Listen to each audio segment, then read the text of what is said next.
ડભોઈ નગરના નાના મોટા ખાણીપીણીના વેપારીઓને જણાવવાનું કે આવતીકાલ એટલે કે 6/8/2024થી પાણીપુરી સિવાયની તમામ લારી અને દુકાનો સ્વચ્છતા ક્લીન રાખીને ચાલુ કરવાની પરમિશન નગરપાલિકા તરફથી આપવામાં આવે છે.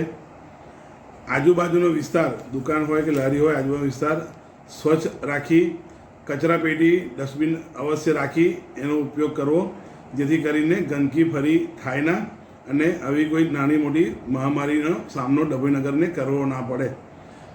ફરીથી કહું છું કે પાણીપુરીવાળા પાણીપુરી સિવાય બીજી બધી વસ્તુઓ વેચી શકશે ને બીજા બધો સામાન વેચી શકશે, સિવાય પાણીપુરીનો ઉપયોગનું વેચાણ બંધ કરવામાં આવ્યું છે. બીજી બધી જ દુકાનો રાબેતા મુજબ આવતીકાલથી તમે શરૂ કરી શકશો.